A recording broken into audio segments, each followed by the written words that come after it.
Quero convidar a igreja a abrirmos a palavra do nosso bom Deus no texto de Paulo aos Efésios. Carta de Paulo aos Efésios. Nós estamos fazendo uma caminhada expositiva em toda a carta e hoje falaremos no capítulo 5, versículo de número 19 a 21. Efésios, capítulo de número 5. Estaremos abordando os versos 19 a 21.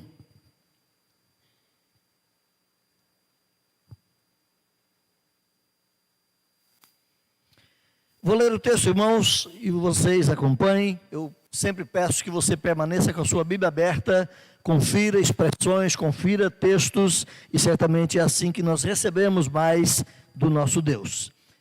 Efésios 5, de 19 a 21, Paulo havia falado anteriormente que nós não deveríamos nos embriagar com vinho, e eu abordei a questão de que não apenas o vinho tem embriagado a nossa sociedade nos dias atuais, não apenas a bebida alcoólica em si, mas muitos cristãos estão envolvidos, embriagados com outras coisas que estão à nossa volta, que tiram de nós o tino, que tiram de nós a compreensão, que tiram de nós a liberdade de podermos de fato, como disse Paulo no versículo anterior, procurar compreender a vontade de Deus. Muitas coisas obliteram essa nossa caminhada e Paulo diz, não se embriaguem com essas coisas, não se envolvam com aquilo que tire você do curso do conhecimento da vontade, da obediência ao nosso Deus.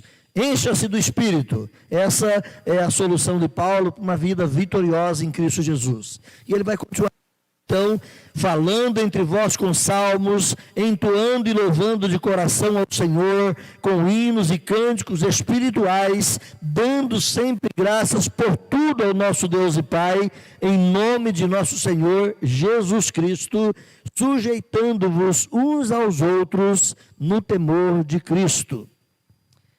Irmãos, nós vivemos num mundo em que muitos eventos se dão de acordo com a lei de causa e efeito. Ou seja, nós vivemos nessa relação de causa e efeito em muitas questões da nossa vida. Por exemplo, uma questão bem simples para você observar. Se você vai para uma academia e malha lá durante um bom tempo, meses ali, qual vai ser o efeito disso? Musculatura desenvolvida. Causa, malhação e tudo mais que precisa ali naquele trato. Efeito, musculatura desenvolvida. É importante nós fazermos isso. Anos de faculdade, assentado ali na academia, estudando, aprendendo. Efeito, formação acadêmica. Efeito, capacitação profissional. Então, causa e efeito. E se você for procurar isso em quase todos os âmbitos da nossa caminhada, essa lei de causa e efeito se conjuga. Essa lei de causa e efeito se dá naturalmente na nossa vida. Só para voltar aqui, o apóstolo Paulo também está tratando disso. Causa e efeito. Causa, enchei-vos do Espírito Santo. Efeito, vamos conversar sobre isso então no decurso da nossa explanação de hoje. Voltando, irmãos, a perceber que Paulo escreve essa carta para a igreja de Éfeso, juntamente com outras 4 cartas que nós já comunicamos aqui com a igreja em outros momentos. Ele estava preso em Roma, isso é mais ou menos anos 61, 62, e de lá da prisão ele escreve essas cartas chamadas de cartas da prisão. Lembra quais são? Efésios, Filipenses, Colossenses, a carta para Filemon, que é mais um bilhete do que uma carta, e uma 5ª carta que não faz parte do contexto bíblico, que é a carta à igreja de Laodiceia. Quando você lê a carta de Paulo a carta de Paulo a Colossenses, ele vai dizer lá no finalzinho, leiam a carta de Laodiceia para vocês e deixem que eles leiam a de vocês também na comunidade deles. Então, tinha 5 cartas que Paulo escreveu nesse período. E particularmente, escrevendo à igreja de Éfeso, ele está instruindo esses irmãos a compreenderem de fato a natureza da igreja. A igreja começa onde? E Paulo vai dizer lá no capítulo 1, Deus, Pai de nosso Senhor Jesus Cristo, nos elegeu, nos predestinou antes da fundação do mundo para que fôssemos o seu povo. E Paulo vai discorrer isso no capítulo 1 com muita exatidão. Capítulo 2, para fazer parte desse povo eleito, ou para demonstrar que de fato você é eleito, Deus entrou na sua vida, ressuscitou você dos mortos espirituais, trouxe vida ao seu coração, fez de você um novo homem. Judeu e gentio eram comunidades separadas. Ainda no capítulo 2, Paulo vai dizer que Deus une essas duas comunidades, porque Ele não tem dois povos, Ele não tem duas igrejas, Ele não tem duas noivas. É um povo só, é uma igreja só, é uma noiva só. E Paulo vai dizer que Deus fez um de ambos os povos, gentios e judeus, Ele fez um só povo. Capítulo 3, vai dizer que Deus nos apresenta as riquezas maravilhosas em Cristo Jesus, e nós agora, iluminados os olhos pela ação do Espírito Santo, podemos perceber a riqueza e a grandeza de sermos de fato o povo de Deus. Capítulo 4, Paulo vai dizer que por causa disso, agora coisas práticas na nossa vida. Nós vamos aprender a andar com Deus. Nós vamos aprender um novo andar com o Senhor. Do versículo 17 do capítulo 4 até o versículo 17 do capítulo 5, Paulo está dizendo que nós não devemos mais andar como andam os gentios, como andam aqueles que não têm o conhecimento salvador em Cristo Jesus, mas temos uma nova natureza, temos um novo coração, temos uma nova vida. Por isso, do versículo 24 até o capítulo 5, versículo 2, Paulo vai dizer: deixem de lado algumas coisas, a mentira, o furto, a palavra torpe, deixem de lado tudo isso e vivam a sua nova natureza. No capítulo 5, versículo 3 até o versículo 14, Paulo vai continuar nessa mesma pegada, nesse mesmo tom, dizendo que nós éramos trevas, mas agora somos luz do Senhor, e como filhos da luz, devemos viver de um modo diferente do que vivem os filhos das trevas. E Paulo entra então no capítulo 5, no versículo 15 em diante, diz que nós devemos olhar então com prudência. Como é que nós andamos? Qual é o caminhar daquele que tem uma nova natureza? Qual é o caminhar daquele que agora tem uma nova vida em Cristo Jesus? Não sejam tolos, não sejam nécios, mas busquem conhecer a vontade de Deus, redima o tempo. Então Paulo vai entrar nessa proposição que ele nos apresenta a partir do versículo 18. Não se embriaguem, não inebriem a mente de vocês com coisas que possam turvar o entendimento, mas abram a mentalidade de vocês para compreender a vontade de Deus e para andar dentro dessa vontade. É nesse contexto que Paulo vai dizer então que nós fazemos isto, falando entre nós com salmos, hinos, cânticos, com gratidão e com submissão uns aos outros. Eu tomo a liberdade de conversar com os irmãos então sobre essa nossa temática de hoje, efeitos da plenitude do Espírito Santo. 4 proposições eu quero apresentar para a igreja nessa noite. Eu espero ser bastante claro em cada uma delas e não gastar tanto tempo assim, mas Paulo vai dizer então, vai nos ensinar na primeira proposição, que o cristão cheio do Espírito, ele fala da palavra de Deus. O quanto você fala da palavra de Deus? É só na igreja? É só nos momentos de culto? É só nos momentos que você está envolvido ou reunido com alguma celebração religiosa? É só nesse momento que você fala da palavra de Deus? Ou no seu andar, no seu deitar, no seu caminhar, no seu relacionar com pessoas, você sempre tem algo de Deus a dizer? Você sempre tem alguma comparação com as verdades do Evangelho, com as realidades da palavra de Deus? Você transborda da palavra de Deus? O Senhor Jesus Cristo disse lá no texto de Mateus que a boca fala daquilo que está cheio o coração. Um coração cheio de Deus, um coração pleno do Espírito, um coração cheio do Espírito, é alguém que vai falar desse Deus, é alguém que vai falar da palavra desse Deus. Então Paulo, meus irmãos, depois de usar aqui aquele imperativo que nós dissemos, enchei-vos do Espírito, é uma opção. Você não pode escolher se quer ou se não quer, é uma ordem. É uma ordem de Deus, direta a mim e a você, enchei-vos do Espírito. Não buscar a plenitude do Espírito Santo na nossa vida é pecado. Querer menos do que isso na nossa vida como cristãos é pecar contra Deus. Então nós precisamos buscar sim a plenitude do Espírito. E depois de Paulo falar desse imperativo, indicando essa ordem para que os crentes fossem cheios do Espírito, ele passa a usar aqui 5 particípios. Na sua Bíblia aparece como gerúndio. Lembra desses nomes lá do nosso português? O que é um particípio, o que é um gerúndio, né? Então, para nós, é traduzido como gerúndio, mas lá na língua grega é um particípio que tem a força de um gerúndio. Então, se você observar bem, o gerúndio, na nossa língua portuguesa, são aquelas finalizações verbais que sempre termina em ando, endo, indo, ondo, né? São essas terminações aí do nosso verbo. Então, cantando, vendendo, comprando, são essas expressões que são as expressões que denotam aqui o gerúndio. Lá no grego é um particípio, né? Então preste atenção na sua Bíblia, olha aí o versículo 19, falando, o próximo, entoando, o próximo, louvando, o próximo, dando graças, no caso, e o quinto, sujeitando. Gerúndios que Paulo nos coloca aqui, lá no grego são particípios. Então lá no grego o particípio tem uma função de gerúndio, como assim dissemos, e por isso eles são traduzidos assim no nosso português, e você tem cada um deles aí como já os repetimos.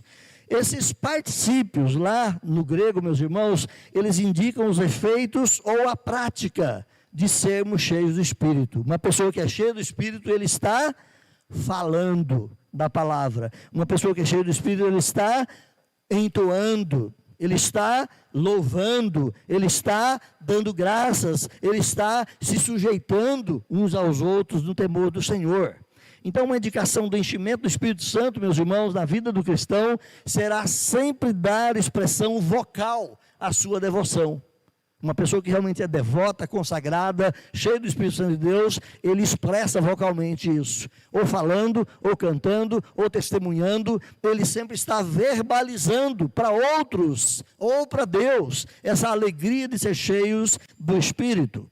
Boa parte dos exegetas que estudam aqui o texto mais a miúde, eles entendem que esse falando entre vós com salmos indica uma adoração cantada através dos salmos bíblicos. Então, muitos dos estudiosos da Bíblia vão entender sim que esse falando entre vós com salmos, ele está indicando uma adoração cantada a partir da salmodia, ou a partir do saltério, que é a coleção de hinos dos nossos salmos lá no texto do Velho Testamento. Mas no grego, a expressão falando, lá no grego é a palavrinha laluntes, essa expressão lá no grego indica falar, indica proclamar, indica dizer, não tem muito a ver com cantar, mas tem muito mais com pronunciar, com falar, com exclamar, com dizer. Ela sempre é utilizada no ato de uma oratória, de uma retórica, de uma verbalização de um conceito. Então, só para a gente entender que, embora possamos entender também que é falando com salmos ou cantando salmos, mas a palavra em si denota uma expressão verbal não cantada, mas falada ou orada. Budman, que é um comentarista cristão, bíblico, já de tempos atrás, ele vai dizer que mediante o uso dessas articulações verbais, os crentes edificam-se uns aos outros, dando a entender estar falando entre vós. Então é falar, é conversar uns com os outros, é compartilhar verdades descobertas na Escritura, é testemunhar daquilo que Deus tem falado ao nosso coração mediante a palavra.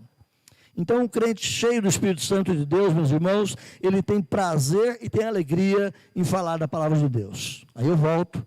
O quanto você tem falado da palavra? Fora da igreja. No seu círculo de família, no seu círculo de amizade, na sua área de serviço, o quanto você tem falado? Isso é um termômetro. O quanto você tem falado das coisas de Deus denota o quanto essas coisas de Deus enchem o seu coração.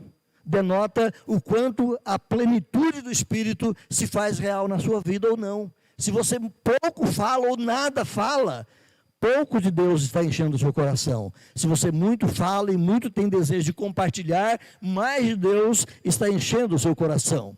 Então o crente cheio do Espírito, ele fala com alegria, ele compartilha aquilo que ele tem aprendido do Senhor. Se você olhar para mim, corre lá na sua Bíblia, Mateus capítulo 12, vamos lá, Mateus capítulo 12, verso 34, a expressão do Senhor Jesus, de maneira muito clara, falando com os judeus: raça de víboras, como podeis falar coisas boas sendo maus? Como é que pode fluir do seu coração coisas boas se você não cultiva coisas boas? Porque a boca fala do que está cheio o coração. Se o coração do cristão está cheio das coisas de Deus, a boca vai falar disso. Mas se está vazio das coisas de Deus, ele vai falar de outras coisas. Vai maldizer, vai reclamar, vai lançar muxojos, vai falar palavrão, vai falar coisas indecentes, ou vai falar apenas trivialidades, leviandades, que nada edifica. E Paulo já tinha combatido isso, então, lá no capítulo 4, versículos 25 a 28, ou a 29, não é? Então, a boca fala daquilo que está cheio o coração. A pergunta volta: o quanto da palavra de Deus você tem falado? Para você, para a família, para os outros ou para o próprio Deus? Reverendo Hernandes Dias Lopes, muito conhecido de todos nós, ele vai dizer que o crente cheio do Espírito, ele não vive resmungando, não vive reclamando da sorte, não vive criando intrigas, não vive cheio de amargura, não vive cheio de invejas e ressentimentos, mas a sua comunhão ou a sua comunicação é só de enlevo espiritual para a vida de outros irmãos. Então, o crente cheio do Espírito Santo, ele fala daquilo que edifica, ele fala daquilo que traz alegria, ele fala daquilo que constrói a nossa vida no Senhor, e ao contrário, ele não vive na reclamação, na murmuração ou em palavras indesejáveis. Concluo essa primeira expressão, dizendo que essa expressão falar entre vós com salmos, então, aponta para a empolgação que o crente tem. O crente cheio do Espírito, aquela empolgação natural de se falar da palavra de Deus, quando o coração transborda, quando o coração está cheio da presença do Espírito Santo. Volta a pergunta: o quanto você tem falado da palavra de Deus? Com alegria, para transmitir bênção a outras pessoas, para edificar outros irmãos, para endereçar o Evangelho àqueles que nada conhecem de Jesus. Segunda proposição que eu apresento: o cristão cheio do Espírito louva de coração ao Senhor. Olha o que Paulo continua dizendo aí no versículo 19: entoando e louvando de coração ao Senhor com hinos e cânticos espirituais. Agora sim entra o cantar, agora sim entra o expressar com a música na vida própria ou a partir para outros daquilo que Deus é e representa na nossa vida. Então, o segundo efeito de se estar cheio do Espírito Santo é que o crente tem os seus lábios hinos, tem em seus lábios cânticos de exaltação a Deus.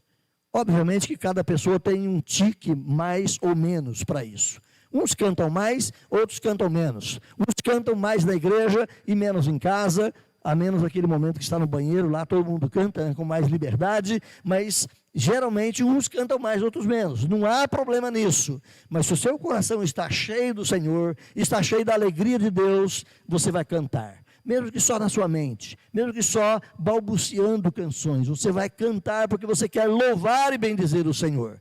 Então Paulo aqui vai usar, como dissemos lá no início, dois desses particípios, ou para nós gerúndios, que expressam esse espírito adorador, entoando e louvando. Então esses dois particípios lá da língua grega, ou gerúndios aqui na língua portuguesa, eles expressam essa alegria de cantar os louvores de Deus.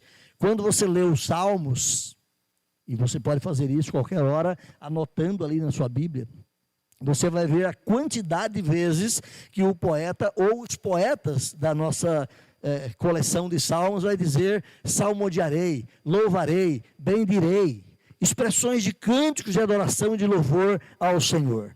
Então, Paulo vai usar esses dois vocábulos, ou esses dois particípios ali da língua grega. O particípio adontes é traduzido para nós como entoando, e ele carrega em si a faculdade de cantar com vozes. Então, entoar é cantar com vozes ao Senhor.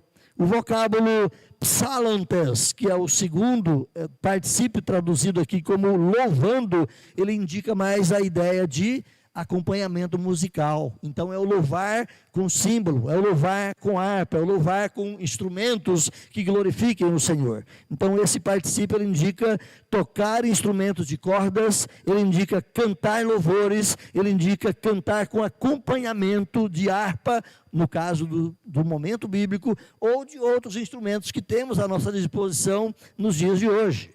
Então, aponta para o louvor, aponta para a adoração cantada que glorifica ao Senhor.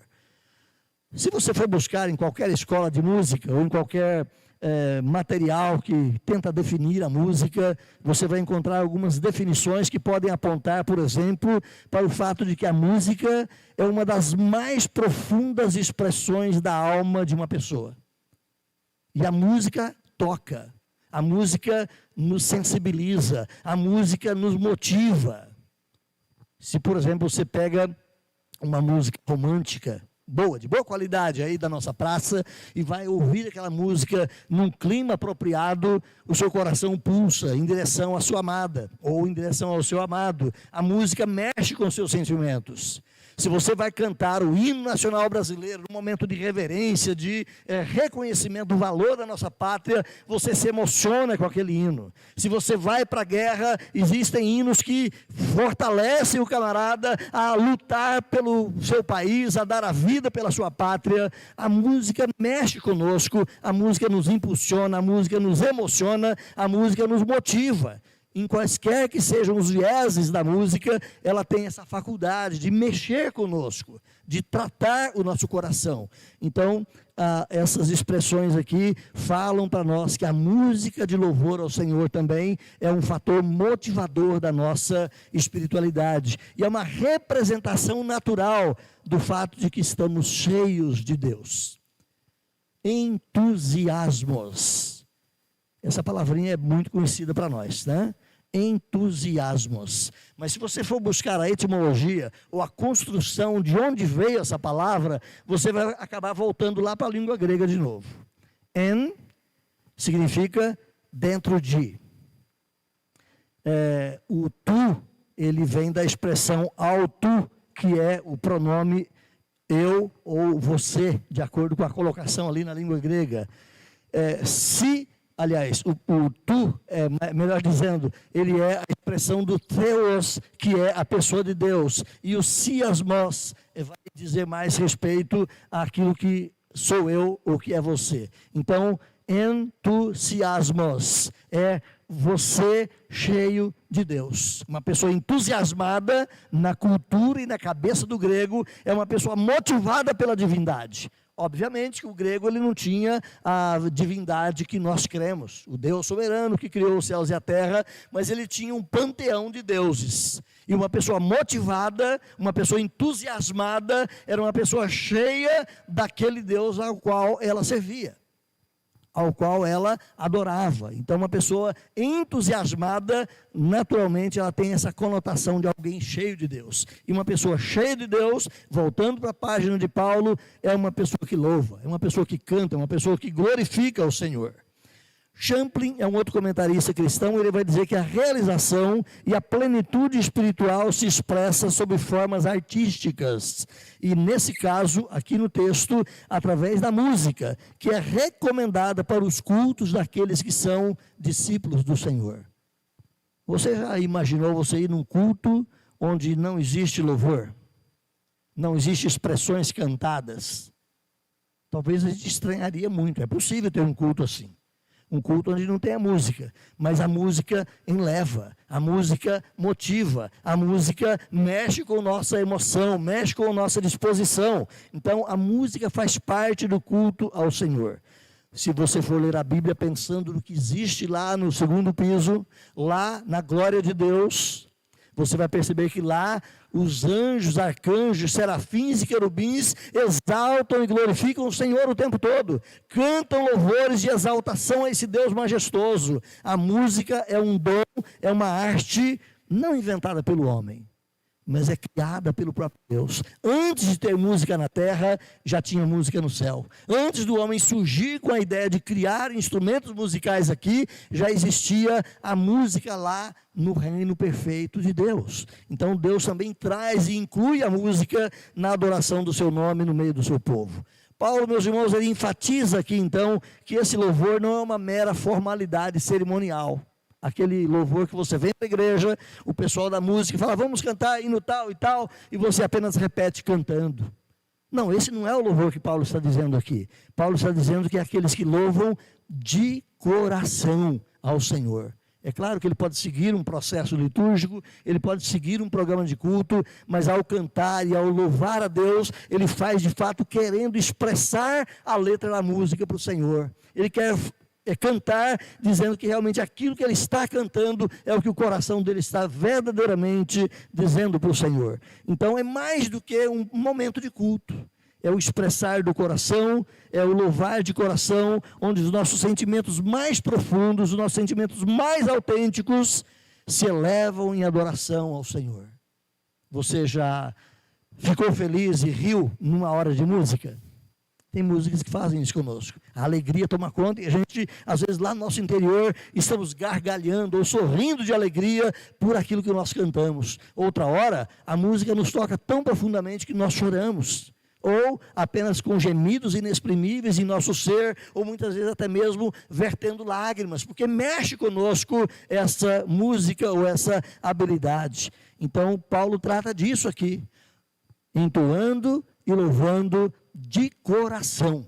Não é apenas um cerimonial, não é apenas uma repetição mecânica de algo, mas de coração ao Senhor, expressando os mais profundos sentimentos da nossa alma a Ele.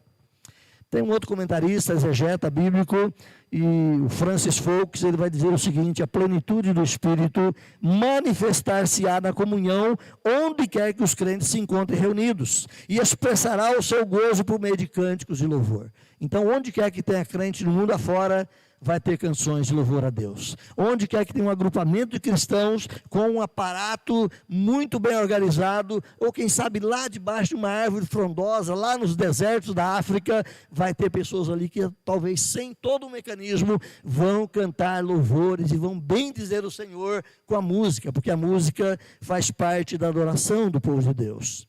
Então o crente cheio do Espírito, ele louva a Deus com entusiasmo, com alegria. Ele usa a sua mente, o seu coração, as suas emoções, a sua vontade nesse ato de adoração. É mais do que meramente repetir uma canção. Volto com a palavra do reverendo Hernandes, quando ele diz assim: não podemos confundir entusiasmo com barulho carnal, nem com emocionalismo vazio.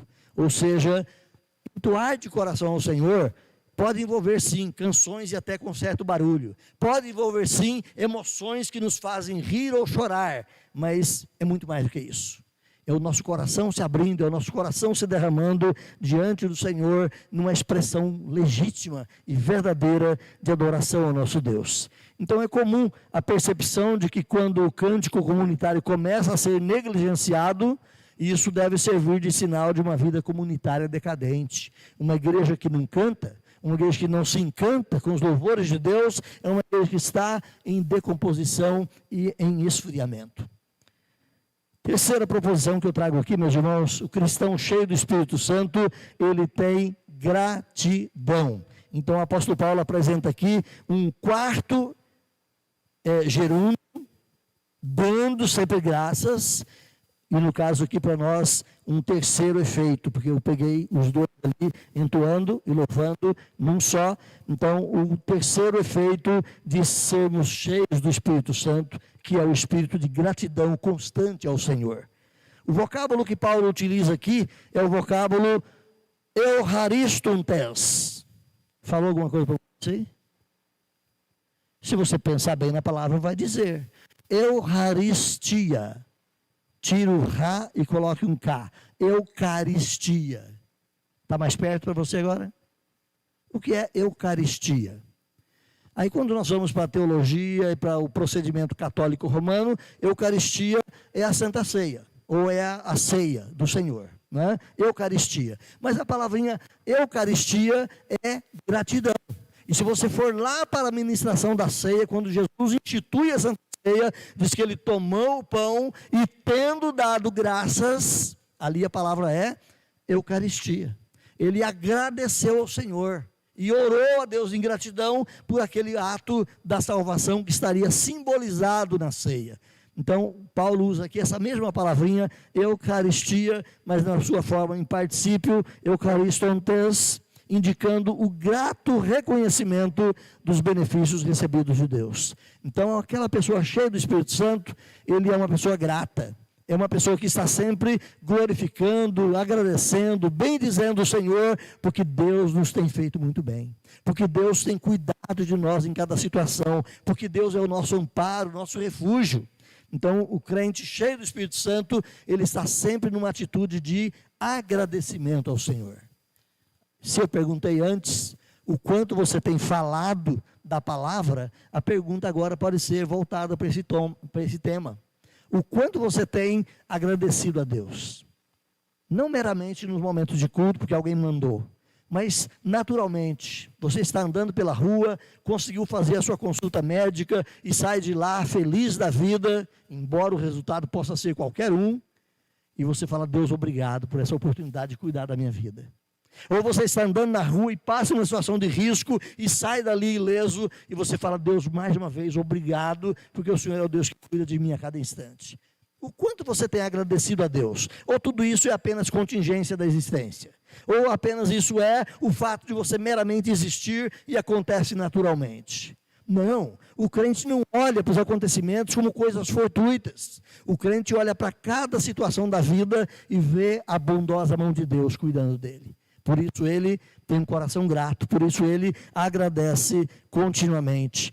Paulo vai dizer aqui, meus irmãos, que a gratidão, ela não acontece de vez em quando. Olha no versículo 20. Dando, quando? Sempre.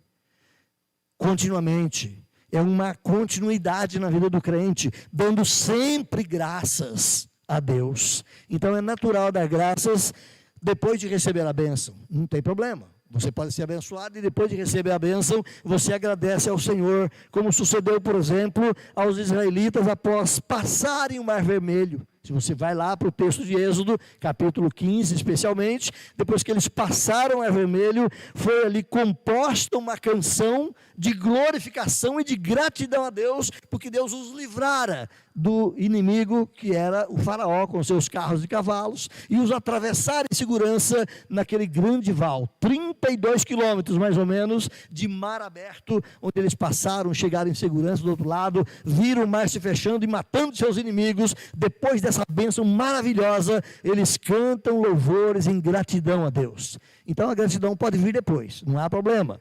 Você pode também dar graças no meio da angústia, no meio do problema. Por exemplo, um fato que a gente pode lembrar aqui, Jonas.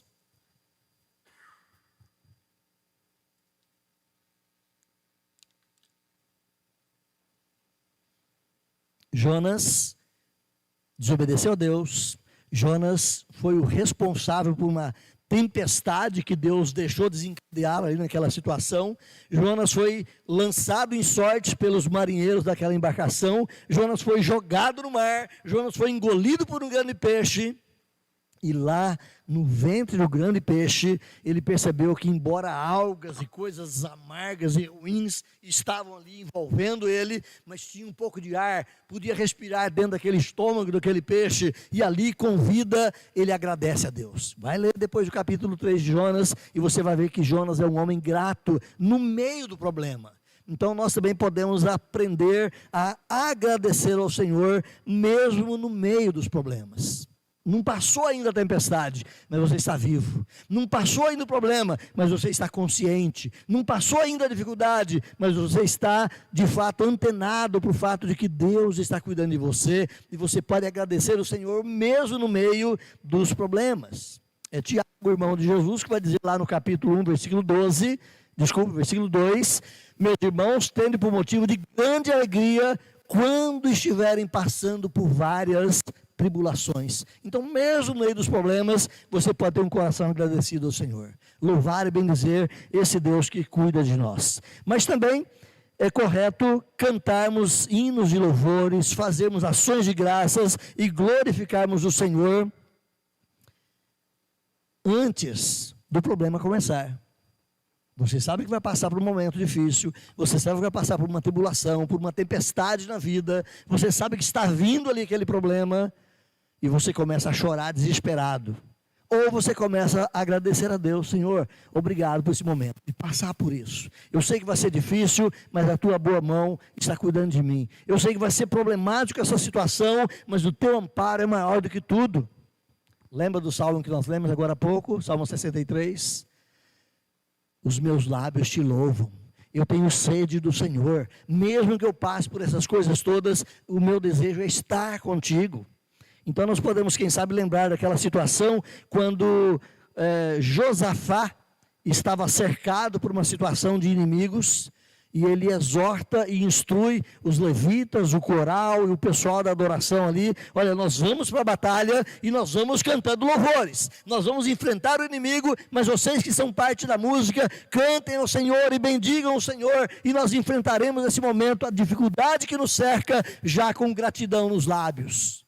E se você for ler toda a história, está lá em 2 Crônicas capítulo 20, se você for ler toda a história, você vai perceber que eles foram vitoriosos naquela situação, começaram a louvar e bendizer o Senhor antes do problema. Estavam vendo o problema, mas já estavam glorificando o Senhor. Então é sempre.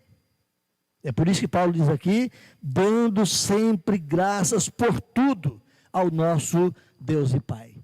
Tem crente que agradece a Deus só pelas coisas boas. Você já agradeceu por coisas ruins? Senhor, o motor do meu carro fundiu, te louvo. Geralmente a gente reclama, né? Mas é isso que Paulo está dizendo: dando sempre graças por tudo ao nosso Deus e Pai. Então os crentes podem e devem sempre dar graças a Deus, porque não existe nenhum momento que nós nos encontramos fora do olhar do Senhor. Deus está sempre olhando, sempre antenado, sempre cuidando de nós, sempre dispondo as suas misericórdias a nosso favor. Dr. William Hendrickson, também um outro comentarista reformado, já falecido, ele vai dizer que a gratidão deve ser sentida e expressa por bênçãos físicas e espirituais, ordinárias e extraordinárias, passadas, presentes e futuras, as últimas por estarem inclusas na promessa infalível, ou seja, bênçãos que você ainda vai receber. Você glorifica a Deus por você ir morar no reino de Deus um dia?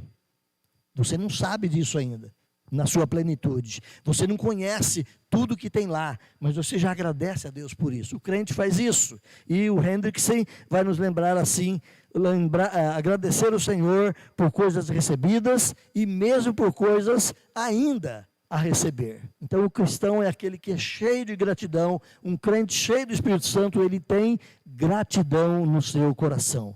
Mesmo que possa soar algo muito estranho, por vezes repetidas, nós somos, meus irmãos, conhecedores da vida de Paulo, que mesmo no meio de prisões, no meio de momentos angustiantes da vida, ele agradecia a Deus, ele glorificava o Senhor, e ele exortava também, especialmente aqueles para quem as suas cartas eram dirigidas, ele os exortava sempre a bendizerem e a glorificarem o Senhor. Então essa atitude de ações de graças, de gratidão, acompanha a vida de Paulo e acompanha os seus ensinos. Ele incentiva a igreja, o seu povo, onde quer e para quem quer que ele escrevesse, sempre a serem pessoas ou igrejas cheias de gratidão ao Senhor. Eu volto ao comentário de Francis Fox. Ele vai dizer que o Deus e Pai é a fonte de toda a bênção e deve, portanto, ser Ele próprio abençoado, ou seja, bendito. E isso se dá em nome de nosso Senhor Jesus Cristo, porque cada bênção vem até nós através de Jesus Cristo. E o nosso louvor e a nossa gratidão vai ao Pai também através do nome de Jesus, ou da pessoa de Jesus. Então, a gratidão, a alegria, o contentamento pelas ações de Deus na nossa vida, enchem o coração daquele que é cheio do Espírito Santo. E ele exalta, ele glorifica, ele bendiz, ele abençoa o nome de Deus em gratidão. Você é grato ao Senhor? Você tem manifestado sempre a alegria, com um coração grato por tudo que Deus permite passar na sua vida? Quarta e última proposição: um crente cheio do Espírito, ele vive em submissão. É o que Paulo vai dizer então no último gerúndio, que está no versículo 21, para nós em forma de, particípio, para nós em forma de gerúndio. É o que Paulo vai dizer então nesse último particípio, em forma de gerúndio aqui no português: sujeitando-vos uns aos outros no temor de Cristo. O termo que Paulo vai usar aqui, meus irmãos, é a palavrinha hypostasomenoi. Para nós não fala nada isso, né? Mas essa palavrinha lá no grego, ela significa ser sujeito, estar subordinado, ou ser submetido debaixo da autoridade de outra pessoa. Uns aos outros. A submissão não é uma coisa apenas do escalão militar. A submissão não é algo apenas como alguns querem, a mulher submissa e obediente ao marido. Submissão é uns aos outros. Eu devo ser submisso a cada um de vocês. Cada um de vocês submissos uns aos outros. Todos nós acatando, no momento que estamos, a outra pessoa como importante e digna de ser percebida e obedecida no nosso relacionamento. Então isso é dito, meus irmãos, dentro de um contexto cristão da submissão mútua. Uma submissão voluntária. Não é uma determinação, não é uma obrigação que alguém vai e impõe sobre o outro, mas uma voluntariedade em ser participante da missão do outro. Eu sempre gosto de explicar a ideia da submissão nesse contexto de participar da missão do outro. A gente vai tratar a partir dos próximos textos a submissão na família. Maridos submissos às suas esposas. Opa, peraí, pastor, assim não, né? Mas é isso que Paulo está dizendo, a gente vai falar isso lá, né? Esposas submissas aos seus maridos, filhos submissos aos seus pais, pais submissos aos seus filhos, patrões submissos aos seus empregados, empregados submissos aos seus patrões. Parece que a coisa destoa ou soa de uma maneira incorreta, porque nós estamos acostumados a pensar em submissão como uma obediência de um inferior para um outro superior. E Paulo não trata disso aqui. Paulo trata de um relacionamento onde nós nos importamos com a missão do outro. Qual é a missão do diácono da igreja em relação à minha vida como pastor? Ele está aqui para me servir? Não, ele tem uma missão na função da igreja. E eu preciso acatar essa função e me submeter ao trabalho dele na organização e no serviço que ele presta à igreja. Qual é a função da minha esposa dentro de casa? Qual é a missão dela? Eu preciso me submeter a essa missão e ser um cooperador para que ela cumpra a sua missão. Então a submissão tem a ver com a missão do outro. Nos importarmos e nos ajustarmos à missão do outro. A missão, claro, dada pela Escritura. Vamos entrar mais a miúde nessas questões na próxima semana. Então, meus irmãos, esse conceito de uma submissão voluntária, de um desejo de obedecer voluntariamente um ao outro, de se colocar debaixo da missão um do outro, ele vai contra o conceito comum da nossa sociedade. Mas ele não vai contra a ideia democrática. Pelo contrário, ele está perfeitamente em acordo com a ideia democrática. Porque numa democracia se baseia no respeito mútuo, onde cada pessoa tem o seu valor, e diz a nossa Constituição que todos são iguais perante a lei. Não existe ninguém maior que o outro. Todos são iguais, mas todos cooperam um com o outro para que a nação sobreviva. Cada um tem a sua função, cada um tem o seu local, cada um tem o seu locus de vivência, de trabalho, de autoridade, e todos nós estamos ajustados uns aos outros, assim deve ser, para que a nação seja uma nação coesa, unida, produtiva, mas não subjugados, não dominados, não escravizados um por outro. Então, a democracia fala desse respeito mútuo. E a igreja é uma igreja democrática. Quando você vai para a Escritura, você vai encontrar isso o tempo todo. Então, o governo e as relações na igreja primitiva se baseavam também nessa democracia, onde todos eram iguais Pedro, Paulo, João, qualquer que sejam os apóstolos, eles não arrotavam que eles eram maiores que os outros crentes. Pelo contrário, o próprio Senhor Jesus Cristo nos ensinou: quem quer ser maior, faça o quê? Sirva. Lave o pé do outro. Se envolva com a necessidade do outro. Se disponha a servir uns aos outros. Então a base dessa submissão, meus irmãos, ela se encontra no amor. Porque o amor leva o crente a ser cheio de consideração um pelo outro, ao contrário do egoísmo, que se recusa a considerar as necessidades do outro. Eu sou egoísta, meu irmão está passando uma situação difícil e eu sou o cara. Eu não olho para o que o meu irmão precisa, eu não me submeto à necessidade daquele irmão, porque eu sou superior a ele. Isso não é bíblico.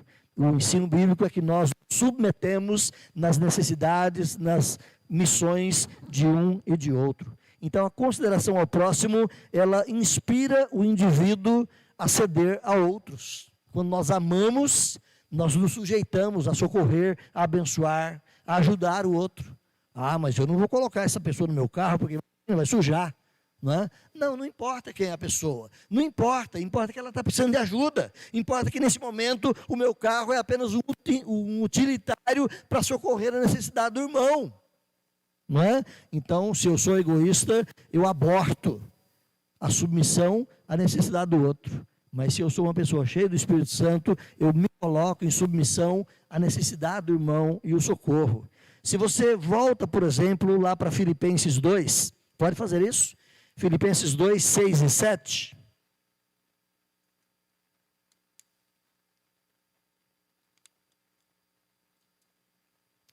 Filipenses 2, 6 e 7.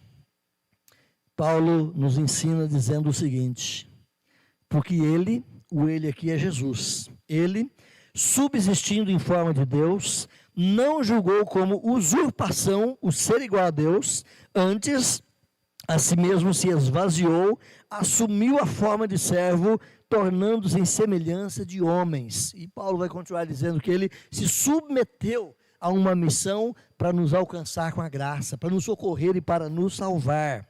Mateus capítulo 20, versículo 25 a 28, você pode voltar lá, Mateus 20, versículo 25 a 28, o Senhor Jesus diz assim, ou o narrador Mateus registra assim: então Jesus, chamando-os, disse: sabeis que os governadores dos povos os dominam, e que os maiorais exercem autoridade sobre eles.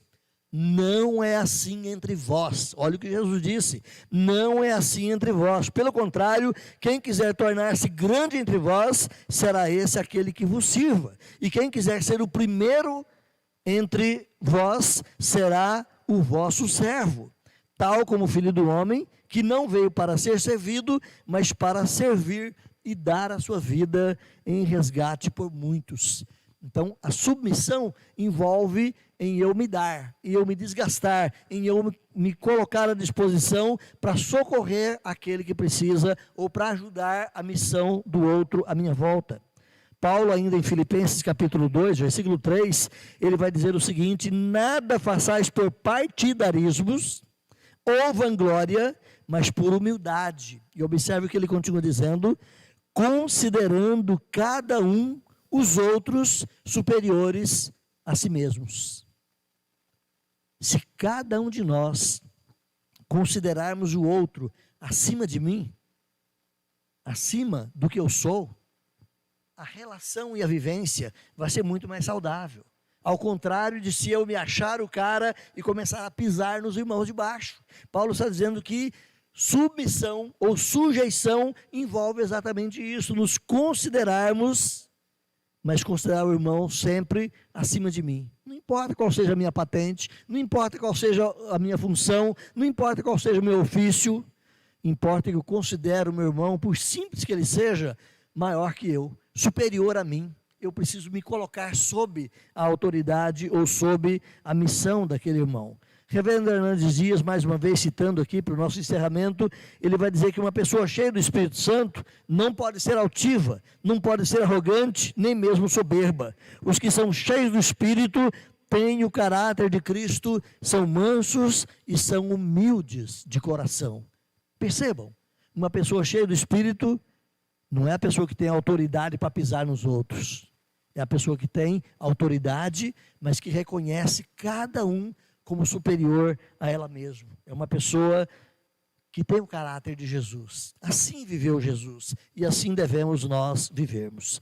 Então o ser humano, meus irmãos, ele se opõe a esse conceito de submissão. Jesus disse lá no texto de Mateus: entre os dominadores desse mundo, uns dominam sobre os outros, uns pisam sobre os outros, mas entre vocês não pode ser assim. O relacionamento cristão é de consideração igualitária entre todos nós. Calvino vai dizer o seguinte, irmãos: Deus de tal maneira nos vinculou uns aos outros que nenhuma pessoa deve desvencilhar-se da sujeição. E onde reina o amor, existe uma mútua servitude. Ou seja, Deus nos colocou assim, para sermos membros uns dos outros, para estarmos engastados e servindo uns aos outros. Qual a importância do seu dedinho do pé?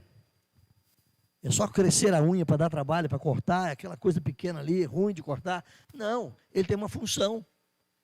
Já viu alguém que perdeu o dedinho do pé? Se você conhecer alguém, você pergunta: qual a dificuldade que você encontra por não ter o dedinho do pé? E você vai ver que faz uma diferença enorme na vida de uma pessoa quando falta um membro. Que seja o dedinho do pé, que seja a ponta do seu dedinho menor da mão. Faz uma diferença, porque cada parte está vinculada uma à outra e cada parte é auxiliadora uma da outra. Assim é o corpo, assim é a igreja, Paulo nos ensina. Termino aqui, irmãos. É preciso então considerar esses 5 particípios que Paulo utilizou aqui, no caso para nós 5 gerúndios: falando, entoando, louvando, dando graças e submetendo. É importante que nós consideremos esses como regidos pela expressão: sejam cheios do Espírito. Enchei-vos do Espírito. E quando você é cheio do Espírito, você vai vivenciar esses particípios de forma natural na sua vida. Você vai expressar naturalmente essas questões que Paulo abordou nesse texto. Você evidencia esses demonstrativos de que você é um cristão cheio do Espírito Santo? Pessoas à sua volta reconhecem em você a presença do Espírito Santo na sua vida o tempo todo, sempre. A plenitude do Espírito Santo em nossas vidas, irmãos, não nos conforma apenas à religiosidade vigente, apenas a um sistema religioso, mas nos conforma ao caráter de Jesus. Ser cheio do Espírito é parecer com Jesus Cristo. Não é fisionomia, mas os atos, as expressões, a maneira de agir, de relacionar e de abordar a vida, o mundo ou as pessoas à nossa volta. Então, que Deus nos ajude, que nós possamos de fato vivenciar essas expressões como pessoas que buscam a plenitude do Espírito a cada dia na sua vida. Amém?